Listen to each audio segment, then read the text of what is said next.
Right, so thanks everybody for joining us. D1a round 5, and we're going to get straight into it. Sorry about the slight delay there. We just go from meeting to meeting. But first up is going to be Steve Gore and Mark Nelson. Hey. You with us? Yeah, I don't know that Steve is here yet. Okay, well, go for it then.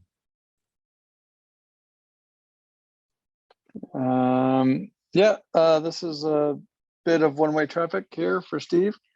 Navy versus Air Force, 71-0. He had some good ARs, and I thought, looking at the stats, that's as pretty good as a game you want to look like as far as stats goes. 15 PK, 6 tackle, 4 ruck, 2 foul play. Steve's main focus was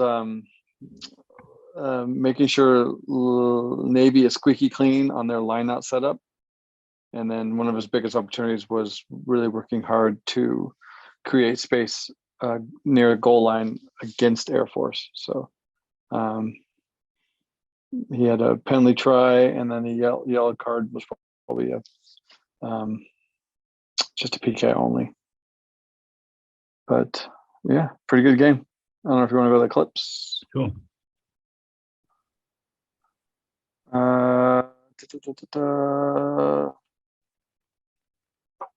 So let's look at the mall obstruction changing lanes.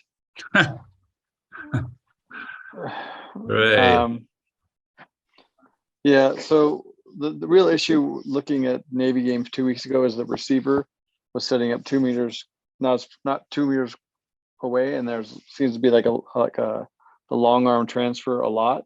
So his game plan was to make sure that receiver is 2 meters away before the ball is thrown in.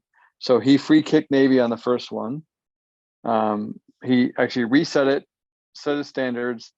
The receiver, which actually is number 7, lined up 2 meters close to line out, free kicked it, and then this is the next one. So he's really watching the Navy line out to compete, and he felt that this was a lane change, which they shift off, and it's not 100% clear, but it goes along his guidelines. Like, he is trying to set a standard here. Hi, Mark. Oh, hey, Steve, you're there. Sorry. I just got here. Hey, Steve. Hey, Richard. Hi, everyone. Sorry. Yeah, so I mean, I think Mark set it up pretty well. Like, I think we were trying to make sure that Navy was legal in their line-out malls, and in this one, to me, the mall is moving laterally to the touch line, and then the second level of Navy people disengage, shift to the left, and start a new thing towards their goal line.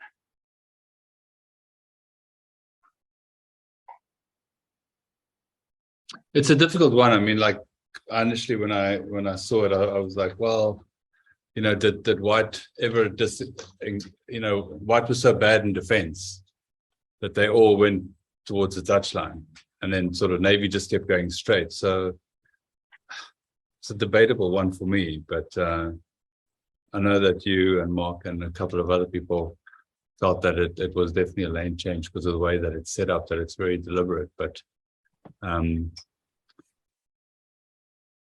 what I'd like to see is a very clear, because of where they were, I don't find that they actually left the ball and went forward. It's almost like from where they were, they went forward, and White all went to the side. So it's difficult to see on this video, but I think if we had another angle of it, we might be able to see it better about how, if they were clearly disengaging and moving forward, if they moved laterally before they moved forward again. So that would be my only comment, but that's what I wish we had that drone. Is that sort of the trigger for you? Is that the players move laterally?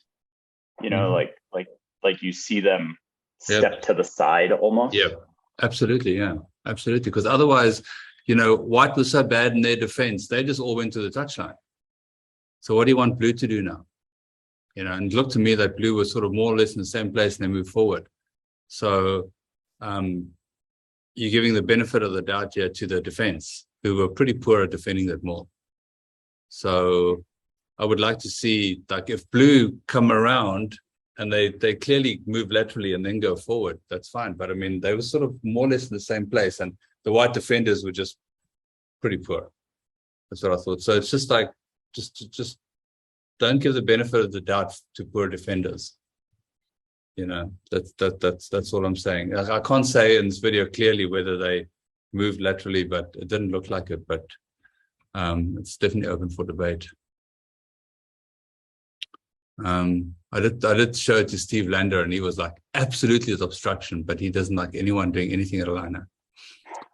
So, that makes me feel less confident in my call.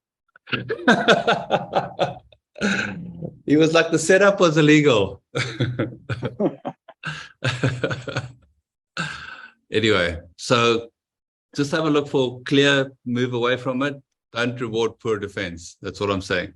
I'm not saying this call was wrong or right, but just for future reference. Weird scrum, weird turnover. Yeah, I'll show you some more rewarding poor defense, maybe.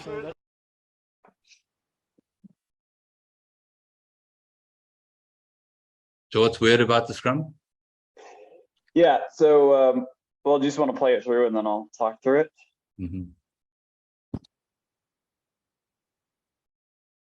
They put the ball on the wrong side. Part of it.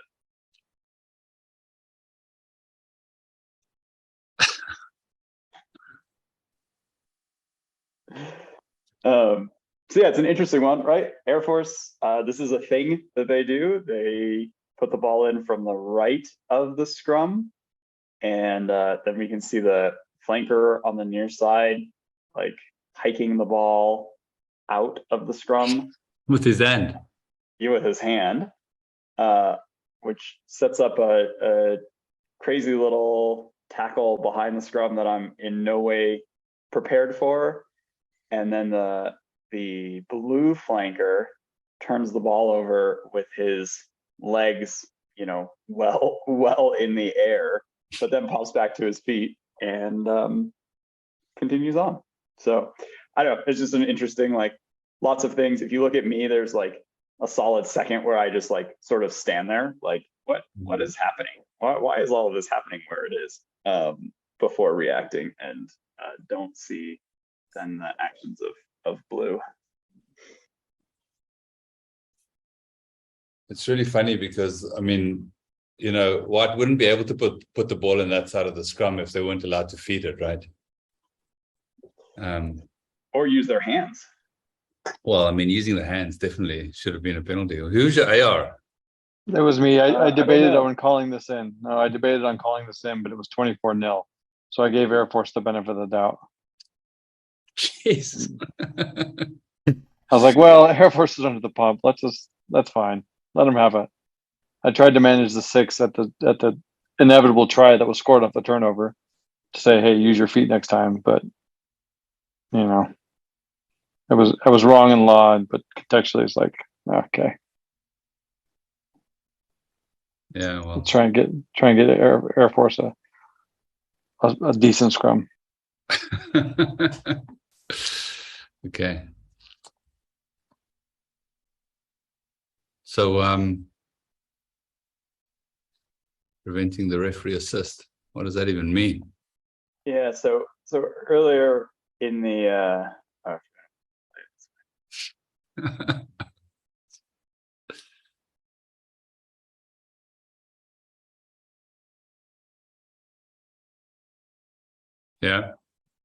Yeah, so earlier in the match, Air Force had infringed at about the 5-meter line, and I played advantage. Nothing happened. Blew a penalty. Navy quick tapped it. One quick breakdown, and then I don't know, probably 2 passes into space and scored a try. And so I think by like allowing Navy to quick tap that previous penalty, I put Air Force under a lot of pressure in a situation that was very, very hard for them to defend, and like sort of assisted with the try, right? Like I think I've heard that before, of the referee assist. So what I was trying to do here was not do that. So, there's like a pretty obvious penalty. Navy isn't doing much with it. So I, blew the penalty and then went time off, not because I really wanted to have a conversation with the white captain to like tell him to be better, but more because I wanted to not give Navy another try from a quick tap penalty.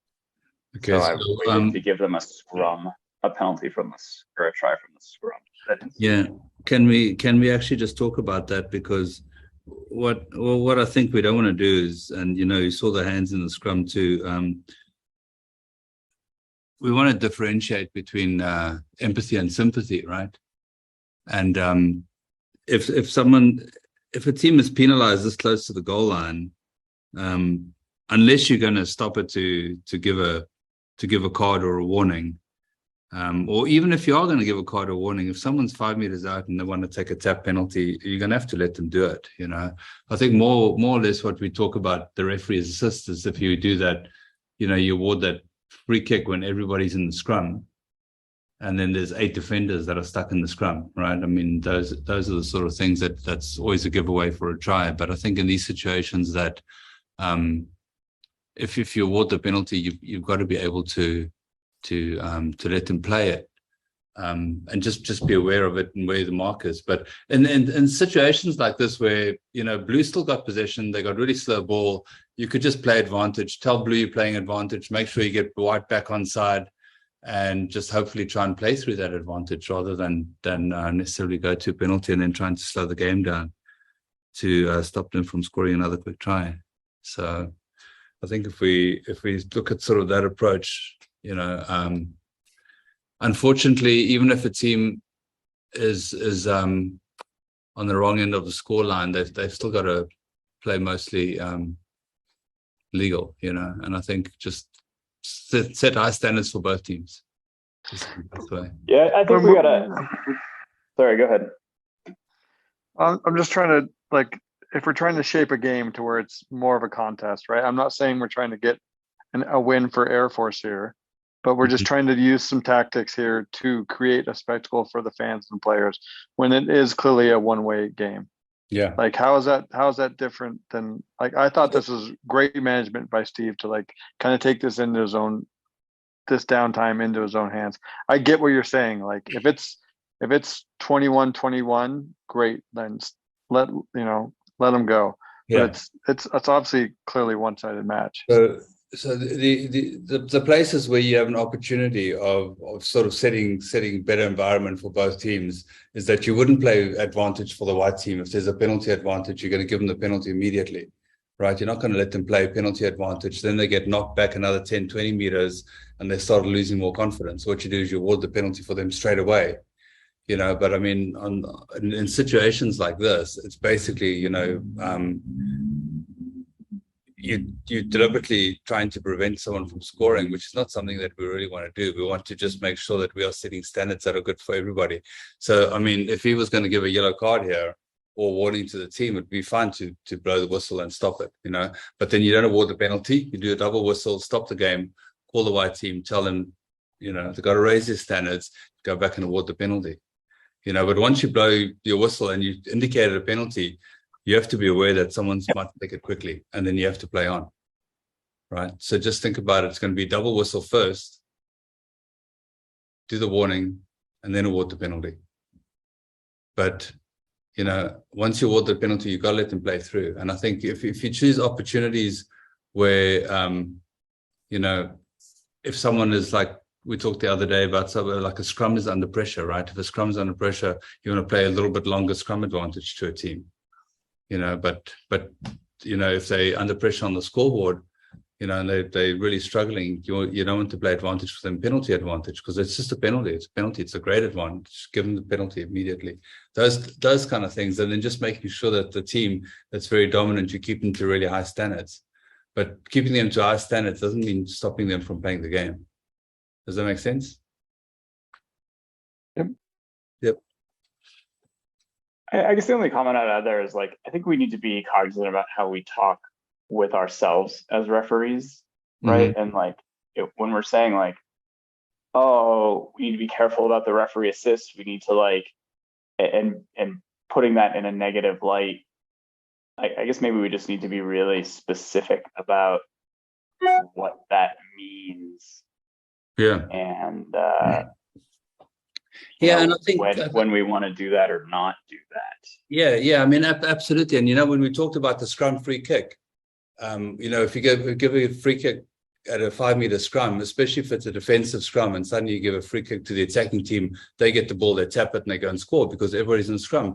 But what we talked about, like why it's a referee assist, is because the referee went into that scrum, and what Lee talked about earlier in the previous meeting, Lee Bryan talked about, is like awareness of every single scrum, where you're on the field, who's putting the ball in, what a team's going to be doing, and actually being sort of setting it up to be successful, rather than getting to a situation where you're just going to make a call that might be out of context, or you could have prevented it if you refereed the scrum better. And now you suddenly give a free kick to somebody and then they go and score tries. So that's what they were talking about. Like, you're basically handing the other team a try because you didn't do the work up front. So, or you just, because you didn't do work up front, reset the scrum, right? So those are really sort of the areas that we're talking about, like how we approach the game, rather than go like, we're trying to slow the game down so the team doesn't score too many points. I think Richard, I was just going to comment on that. Like in this area, playing advantage, 100% great idea. Maybe they move away from the mark, and then rather than maybe stopping time, you're kind of taking an extra second to find the mark. Yeah. You're walking, stuff like that. That's where that ref assist comes in. Is if you're playing a long advantage, we go across the field and then the ref starts like sprinting back to the other side, gives a quick mark. That's absolutely in that ref assist category. But like maybe in this situation, rather than maybe calling time off and being formal about it, maybe just taking an extra second and just being like, let me give you the mark. Give Air Force a half a second or whatever to just get on side, rather than have to slow the whole thing down. And just be real smart about your restarts, because you want to be, you want to have tidy restarts in this area for sure. So just, you're aware of that situation, whether it's a scrum or in this situation, an advantage play, just taking an extra second. Okay, let me give you the mark. And then you've given the defense as much of an opportunity as you can to get onside without actually like formally stopping the game and trying to, play that whole thing. So, it's an interesting clip for sure. Sure. And if they take it very quickly, chances are that Air Force aren't going to be back 5 meters, and it could be sort of penalty try zone anyway, right? Yeah. And then you have to go down that road. So, or you could be real like, okay, you're not on the mark. Like he didn't take it on the mark. Where's the mark? Okay, let me give it to you. Let me find it real quick. Okay, boom. Now we're good. Yeah.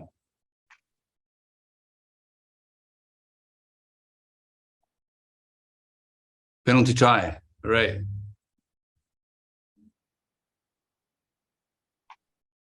This is a scrum penalty try.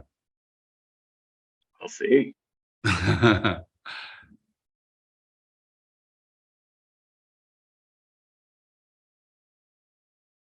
Yep.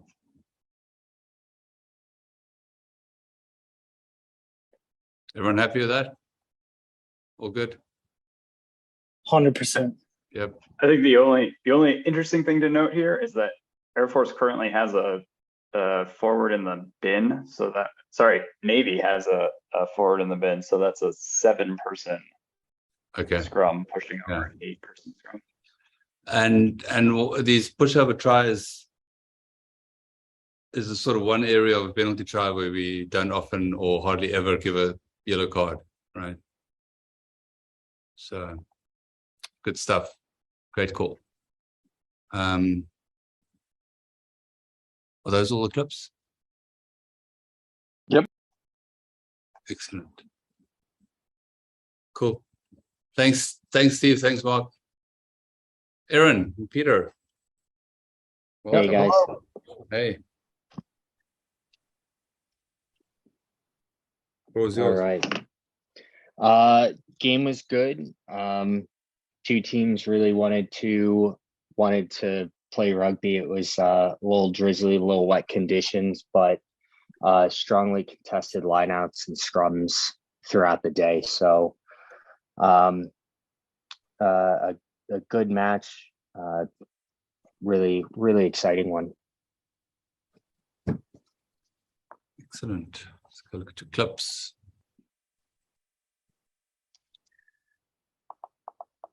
Chris. There's clip number 2. If you hit refresh, I realized I didn't add them to a folder. I just added them. They should be in there now. Okay, clip so 1. Yeah, clip 1.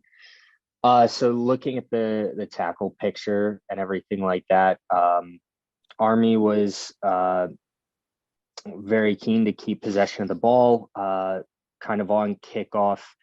The tactic that White was using was they were kind of standing at the back of the breakdown and giving the arrival players of Army kind of a target. And then as they would go to hit or kind of like make contact where it was, they'd step back and gave a really poor picture in my mind of a player diving over for clear out, and kind of a silly penalty on this one happened later on in the second as well. But just something for me from a development standpoint and learning, read just because a player's kind of going with intent to make contact if they're unwillingly off their feet. Don't always categorize it as diving over or clear out. Yeah. So you'll play on next time. Yeah, play on next time because they had the support. Nobody else was there for White. It wasn't like they were keen to hold their ruck or anything like that. Sure. Or counter. Absolutely. So our lineouts did have a bit of difficulty throughout the day, but teams like their walk-ins and kind of a little bit of White backing away because of how dominant Army was with the mauls. So as they would walk in for this scenario, Black does well. They kind of stop. They bring the ball down, but they keep it to the front. And great job from Black as far as not pulling the ball straight away and not pulling the ball to the second man, which allowed White to kind of contest it. But there are a few facets to this as far as White 8. I think it was White 8 here. Steps out of the line out before it leaves instead of opening like a proper curtain. And Black being strong, White 6 backing off. But then White having the idea and the knowledge to kind of hit that from where the ball is in front. They made it visible throughout the entirety, so I was very happy with the structure of that until the guy kind of takes it to the, it all goes to the ground then. But yeah. Right. So should be playing advantage to Black, right? Yeah, it should have been for White leaving the line out. So we're looking at this player here, stepping back. Yep. The first action, right? Leaving the line out. That's a penalty. Yeah. So yep. It's a good clip. Yeah, and the other point on that is that was, 20 minutes into the second half. In the first, 20 minutes of the first half, St. Bonaventure was contesting those mauls, trying to stop them, and Army was driving them, really successfully. Like there was a yellow card for dropping, and then also a penalty try for dropping. Oh yeah. Yeah. So St. Bonaventure had to find another way to do it. Sure. And I don't think that Aaron had the backing away as a tactic in mind. When it happens, you're always like, oh, whatever. What are the points? Like 1, 2, 3. It happens. I'm just suggesting as a trigger, if you've got a team that's not able to stop the driving maul, that this might be one thing they'll go to. Yeah. Yeah. Just be prepared for it. Fair enough. So this scenario, kind of like the shadow runner, looking at it, kind of the day of, from my positioning, I did not see. I mean, I saw the contact point. I thought the ball was going to 2. And from a quick glance, as soon as, because the passer was right there, I thought 2 had the ball. And I was like, okay, big contact point.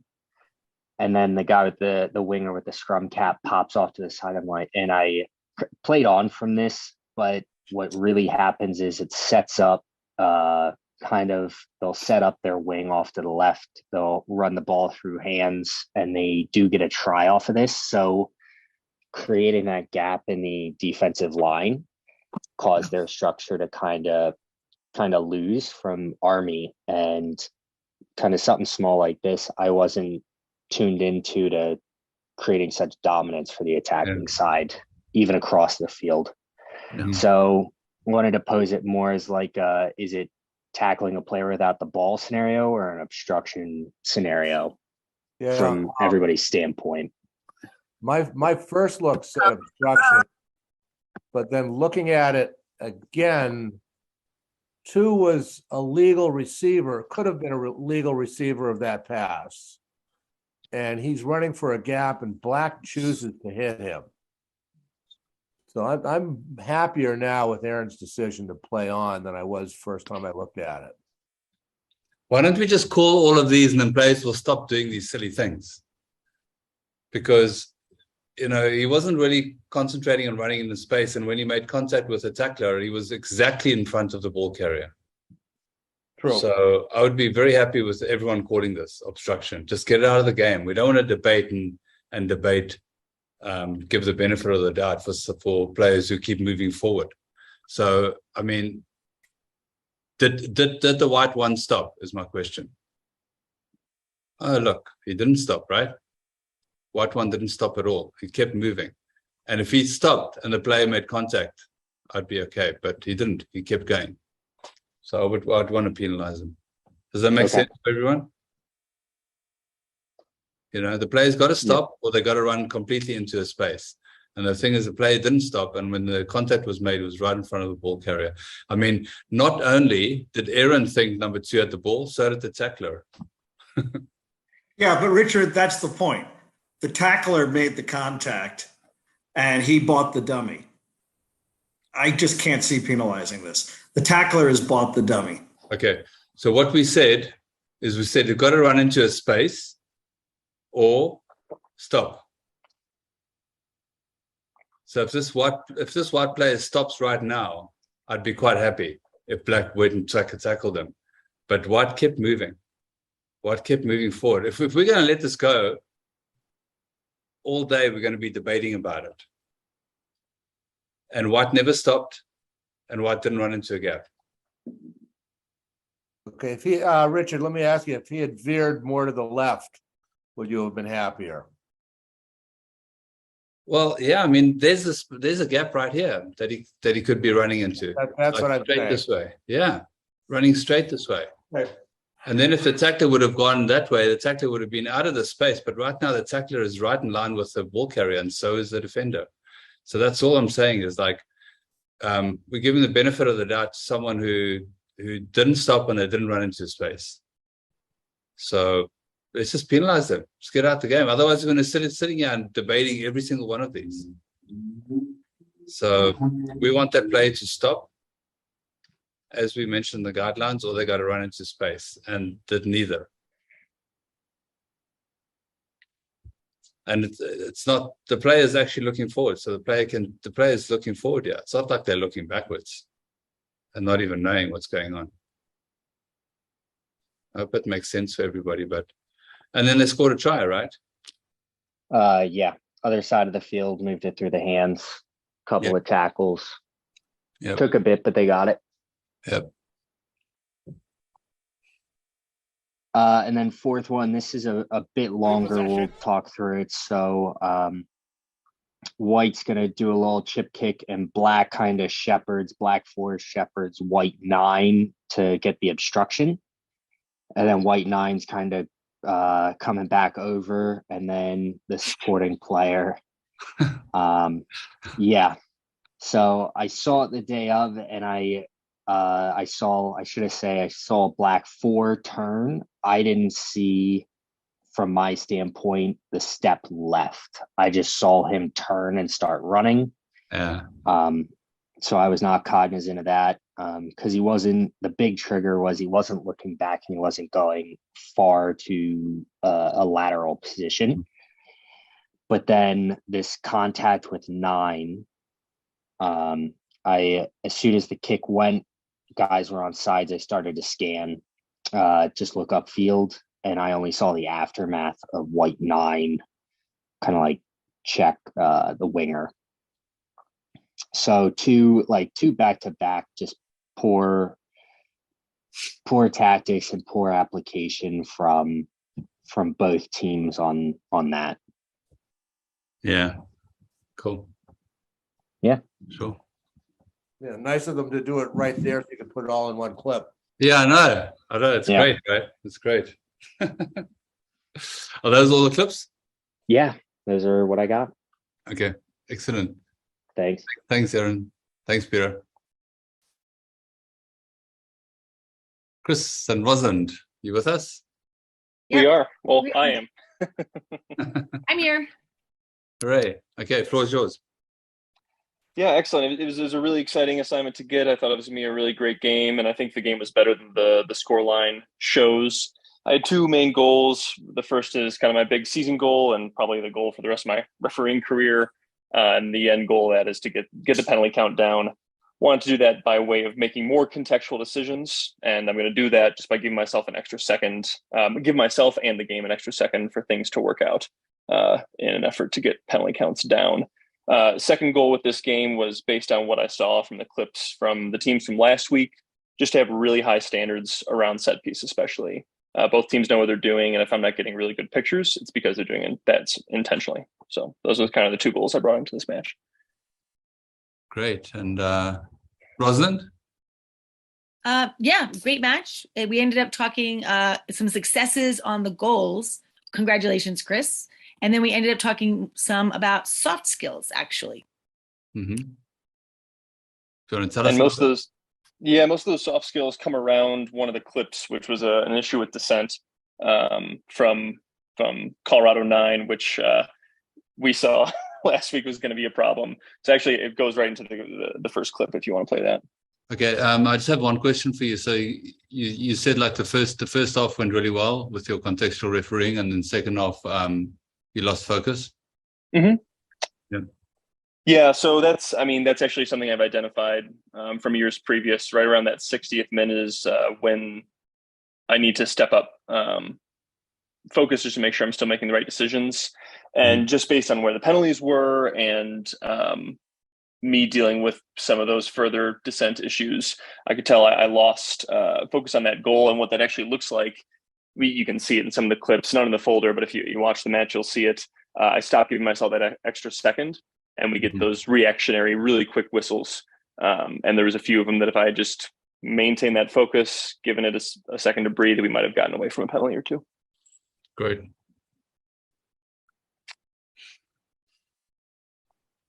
We've got these 3. Let's do the second one right in the middle.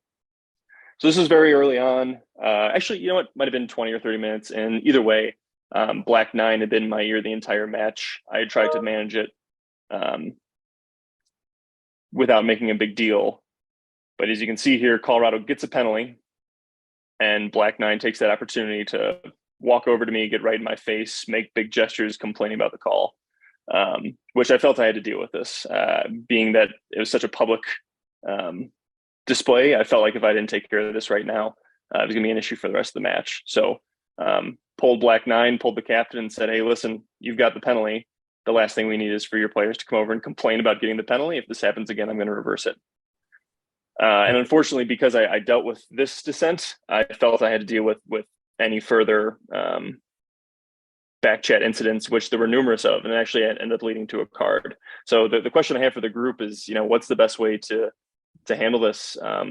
I feel like if I just found a way to ignore it and let it go, I might have avoided some penalties in that card, but I felt like this was one I couldn't ignore.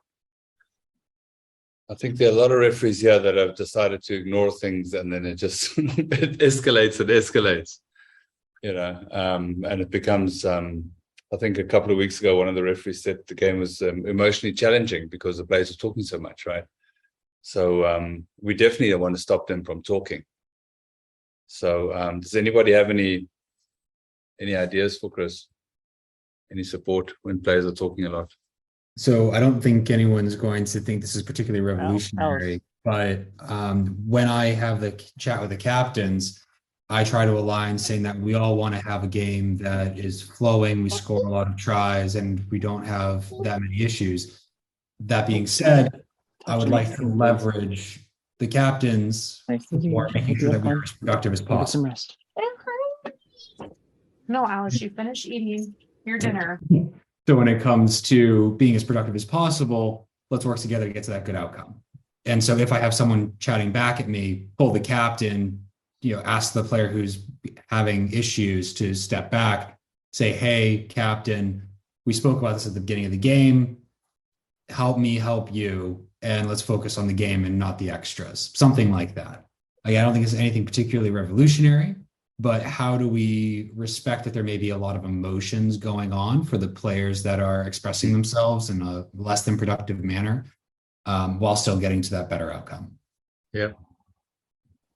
And that worked for you? Sometimes more than others, but I found that more productive than addressing a person head on. Yeah. If we have to address them head on later, great. But how do we give them space to blow off steam, shall we say, while still addressing it rather than just ignoring it? Yeah. Any other That's ideas? awesome, Jared. And I'm actually going to connect that to something that Rosalind and I talked about, where so 10 minutes before this 9, it was some sort of stoppage in play, and 9 was in my ear, and I kind of brushed him off. I was like, yep, thank you. That's quite enough. I've got it. And what Rosalind and I kind of concluded what we could have done differently in that incident is just point him straight to the captain, right? Because the way I brushed him off at that time didn't even acknowledge what he was saying. So he didn't have a place for that message to go. If I had said, hey, go talk to your captain about this, he would have gotten it off his chest, and I would have gotten him away from me. And I could have taken another downtime moment to get in the captain's ear and say, hey, listen, I'm already having issues with 9 black. Make sure he's, not just getting in my face complaining about calls. So I think combining that with what Jared just said, I think might have diffused this and taken it from a 21 penalty game down to below the 20 mark, which those of you who know me know that's an issue with me. So was the black player, is that the guest or is that the home team? Because that is the home team. Down. Yeah. So, I mean, there are obviously many different ways of dealing with it, depending on what you're feeling in the game. We don't necessarily want to just reverse the penalty and give someone 3 points, which is I'm assuming why you would, why you just stopped and pulled him aside and spoke to the captain and the player. But one of the things that you can do is that if you blow the whistle, you could have told the whole black team to step back and call the captain only and spoken to the captain only, because even though you say you want number 9 to be listened to, you don't want number 9 to be listened to. You want to dismiss number 9. So you could either just get the players back, call the captain over, and say to him, if number 9 speaks to me or the opposition again, I'm going to penalize him, and if he continues to do it, I'm going to yellow card him. So that, and I said, go and speak to him right now, and then the captain go and speak to him, and then hopefully that's it. If you're in a different place in the field where it's not necessarily going to be 3 points, you can just reverse the penalty. You don't even have to say anything. Reverse the penalty, and you can just show with your hand, talking, and then everyone in his team is going to go to him and going to go, number 9, stop talking to the ref, right? So, so those might be 2 ways that you could deal with it in a lot more of an aggressive way, but also very sort of calm and dealing with it, Excellent. yeah, I mean, aren't you refereeing them again this week? Yeah, I have Colorado. Sorry, this week is Colorado State versus Air Force, but later in October I have Colorado State. Okay, so they will see me again. Yeah, you'll be back. You'll be back for sure. Yeah. So I mean, those are the ways to deal with. But what we don't want to do is we don't want to give them any agency to continue. We just want to stop them in their tracks, right? Next one. Hi, can I add one more thing? This is Rosalind. Hi, Rosalind. Hey. So one of the things that we talked about was some of those sort of not so public ways of managing behaviors. Mm-hmm. Because then what ended up happening was because Chris had managed this behavior in such a public way, it kind of changed his standard a little bit. And then the person he actually ended up yellow carding was a blue player. So, and then blue wasn't changing their behavior. So usually if you card, there's some change in behavior. And what you don't want to do is go down the path where you like have like 2 yellow cards and then a red card. Like, well, if you start escalating and they're not complying, that's another matter as well. So we talked about what he could have done to maybe not get to that point. But then I also would like to hear what people say. Once you've given that yellow card, if teams are not complying, it looks so horrible to be yellow carding for dissent. I'd like to know what people think about that.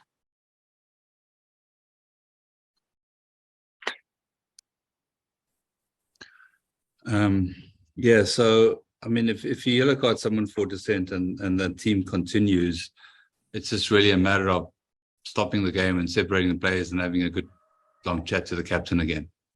You know, I mean, it's unfortunate. Like, we've all been in games where neither team are really sort of on your side, right? So you're sitting in the situation where you feel like you just want to get the game. You just want to get the game over, right? You're looking at your watch. You go like, "Oh, I still got 30 minutes," and right, you know, yeah. No one's having fun. But I mean, a way that you can do it is you can just pull the whole game in, right? So you go back to the front of the line out, blow your whistle, stop, separating everybody, make sure everybody's in the right position, then blow time on again. When you get to the scrum, just take a lot longer in setting up the scrum. You know, if there's a breakdown, just blow quick unplayable and just say to the players, you know, say something, stay on your feet, scrum, you're going forward, and just slow down the game and not play advantage for anything. So you just get those moments where you're just giving the players a little bit of space to consider their actions. Okay. Yeah, you said that last week about them at each other, but this time they were at the referee. So, okay, maybe same strategy. Thank you. Yeah, absolutely. And also sort of, you know, you don't want to be mean, but you want to be firm. You know, you absolutely need to be firm with these players. And I think what normally happens in the beginning is if you're talking to them, it almost feels to them that you're now negotiating with them, right? So early on, you could take punitive measures and just penalize them, depending on where you're on the field. You know, it's water penalty and tell them to be quiet, and then everyone will stop talking. You don't have to tell them to be quiet, because that signal for talking with your hand up in the air, you know, flapping your hand up and close, is a pretty great signal for everyone to go like, oh, they were talking to the ref. So, you know, nobody wants to just give away a penalty because they're being arrogant. So yeah, I hear what you're saying, but I will say it sort of did seem like they were doing that. Very interesting. They weren't really responding to Chris's actions. So it was crazy. I carded them and then ended up having to penalize blue again after the card, and I just couldn't bring myself to do the second card. And sure. Like you said, Richard, you get to the point where you're like, gosh, I just wish this was over. And during the game, I was like, I wish I just ignored everything they said so I didn't have to deal with this crap. But well, I dealt with it. I did. Yeah. So, I mean, in these situations, you give a yellow card for dissent. The next time it stops, you stop the game, you call the captain over and goes, the next player that's going to be talking to me is going to get a red card. And then we'll see if they stop talking, you know, because it's just continued infringements. You know, I mean, back the law like 10 years ago, or 20 years ago, Peter, I can't remember, or Tig, was like, if the repeated infringements, the first one's a yellow card, the next one was a red card, you know, but there's nothing stopping you from red carding a player. Yeah, that 10 or 12 years ago. Yeah, but you can still red card a player for continued infringement. It's deliberate. Yeah, but it doesn't specifically say you need to. No, it doesn't say you have to, but you can. So if you call the captain, tell them if the players aren't going to stop talking, I'm going to red card the next one. Let's see what they do. And if they do that, then red card them. We don't care. Players have got to keep quiet, play the game, There's a captain on the field. I know we hate to see it in the game, but we have to take the stance that we don't need it in the game. There's nothing good about the scent to referees, and we've seen it increase over times only because either not necessarily that we're afraid to manage, it's just that we have difficulty managing. And if it's something that we need to squash it early. Absolutely. Right? And then maybe that is that one time where, okay, everybody stop. Captains, this has got to stop. Right, have them work on it and everything else. Yeah. So at least it gets to that escalation, because I agree. I've seen it more, and it's disturbing. Yeah, and especially in this league here, it seems to be like quite sort of prevalent. This last couple of games we've had. So let's just go out there and stop it. Let's stop them from talking. Send them all off. Who cares? I don't care. They'll start caring if they all get sent off. Good times. Well, do we want to hit the two other clips, or should we move on to Mike? Sorry, I thought we were done with the clips again. No worries. Well, I'll move through them quickly. Let's do the obstruction one next. It's actually closely tied to that obstruction clip we saw from Aaron's match. This is actually something I did not see in real time, didn't even see on the video, but Rosalind pointed out to me, and I think she has a solid case to make here. Who ends up scoring on this?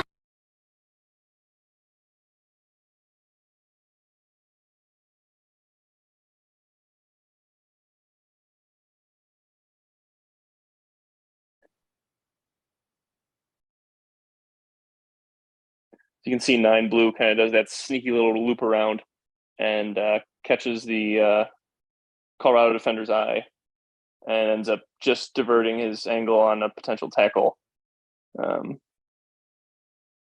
right there.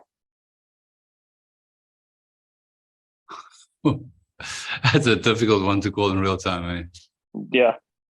Jeez. We should have a voting poll here, and we can just vote. Obstruction, no obstruction. Then there's obstruction. Yes, it is obstruction versus there's no way I would have seen that live. It's true. I don't think anyone would have seen it. That's a minnow of a call. I don't know. Is Derek, you still on the call? Yeah. What? Cool. I mean, he didn't even touch a guy. 7 needs to complete his tackle more than anything. So, I mean, we got 2 wrongs here. The defender is fully engaged and doesn't even get touched by a player. But 7 just gives up on it. Is that BYU? Who's the blue team? BYU.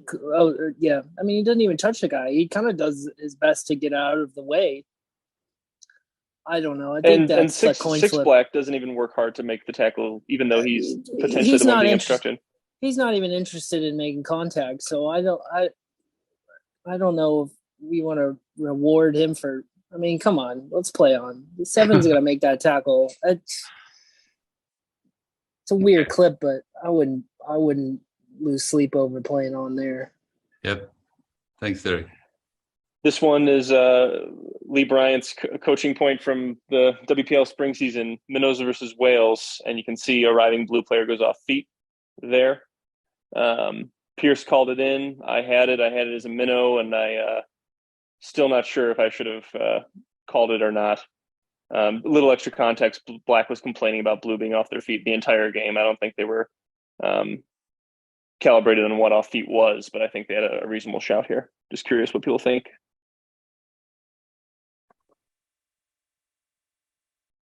Play through that. Yeah. He went down because the opposition was weak. Yeah, I think it's fine. Cool. Yeah. Thank you, everyone, for the feedback, especially on the dissent. I really appreciate it. Cool. Thank you. Thanks. Thanks, Rose. Michael and Len, are you with us? Is it late enough for you? I'm here. Great. I'm here too. Go for it. So I had BYU versus CSU at CSU, and BYU had just played a game the day before, so I got a little insight, obviously, from Chris about what to look for. The score doesn't really represent how the game really went. First off, I thought it was decently close, but it really, once they put the reserves on, it just kind of fell apart. Had some plan to be very effective, very communicative, not communicative. We're just going to plan in the beginning of the game to kind of manage it really well. First 10 minutes, really set a standard that would be great for the rest of the game. And I feel like I did achieve that to an extent. But once it got carried away with the score, things kind of fell apart. And as they got these reserves on from BYU, they were really anxious to play. It got a little more sloppy as well. Yeah. Penalty count higher and the scrums suffered a bit. Yeah, BYU just had a crazy dominant scrum, and just trying to manage them to make sure that they were doing it correctly. I became a little more empathetic to CSU as they were getting beaten to the ground. I just became a little more critical of BYU's scrum and their angles. Yeah. Len, before we go to clips, anything to add? No, I mean, that's pretty much right. And, that second half penalty count, there was just a period, it's right around the 60-minute mark, where the subs came in and it was just a different experience just watching it. Yeah. And in the scrums, it's funny, we had a couple that looked like some of the clips earlier today, but more overt. A green player going down, green flanker going down and just doing a full arm on the ball, like the whole world could have seen it. And it's just real obvious penalties that there was no way to get through. But the one thing I talked to Mike about with the scrums is, there was a lot of movement between bind and set. And I think that didn't give Green the best opportunity to stay and fight, because both teams were still shifting. I think just getting them still might have given Green a better chance to have better results at the scrum. Yeah. Cool.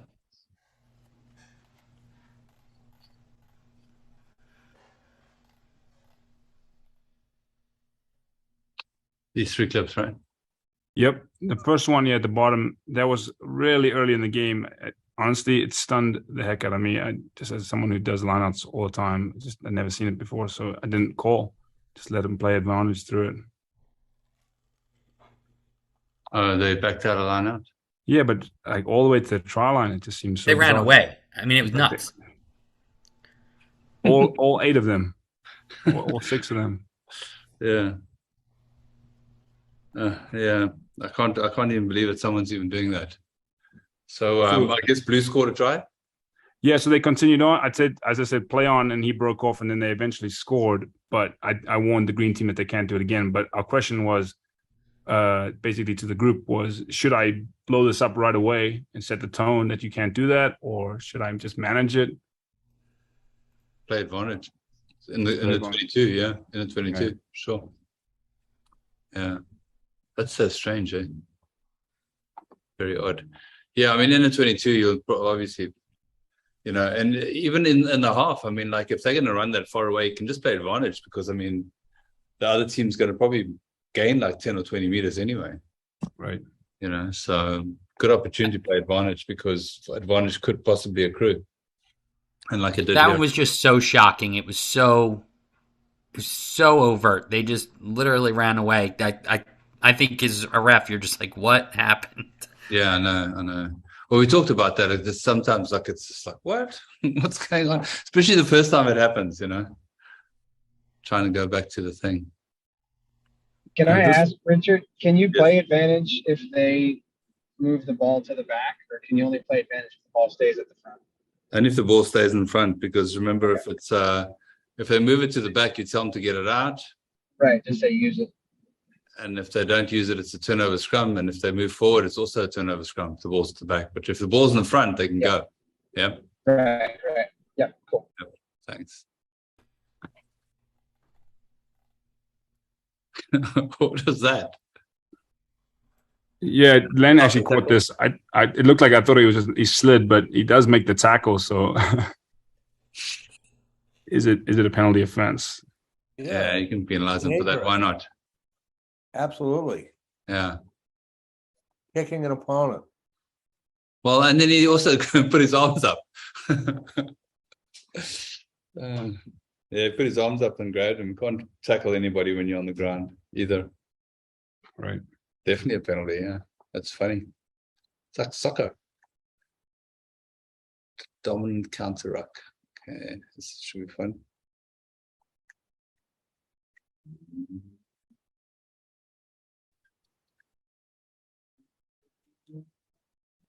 Okay, does anybody want to talk about this?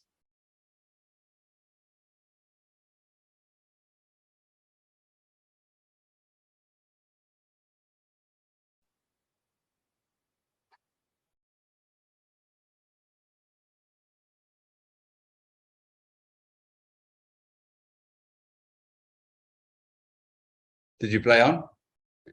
I did. Yeah, and in hindsight, looked in the video, I see the pull through, which is definitely illegal, but it just looked like I just love rewarding dominant play, so I let it play on.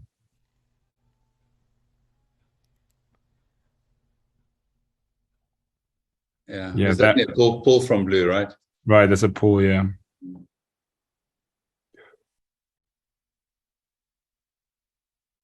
Not always easy to see those. Yeah, it was pretty slick. Yeah. Cool. Those are your clips? 3 clips? Yes, sir. Excellent. Good stuff. Thank you. Len, anything else that you wanted to add? You good? No, like me and Mike were pretty much in lockstep. It was just those couple of ones that, I mean, all 3 of these were very strange things to watch. And that blue 20, he was one of those mid-game subs. And when he came on, man, the world knew he was on there because he was everywhere and disturbing things. But that was just one of those weird things. It happened so fast, and it's worth talking through. Yeah. Yeah, absolutely. That's great. That's great. Thanks, everybody. Just a quick wrap up. I know we're 1 minute over, but we talked about the ruck pulling through, so just something to keep your eye on. I think the line out, we saw 2 examples of the team stepping back. So again, it's in the guidelines, the process that you follow. If the team steps out of the line out, that's the first thing you're looking for. If one player steps out, you're playing penalty kick advantage, right?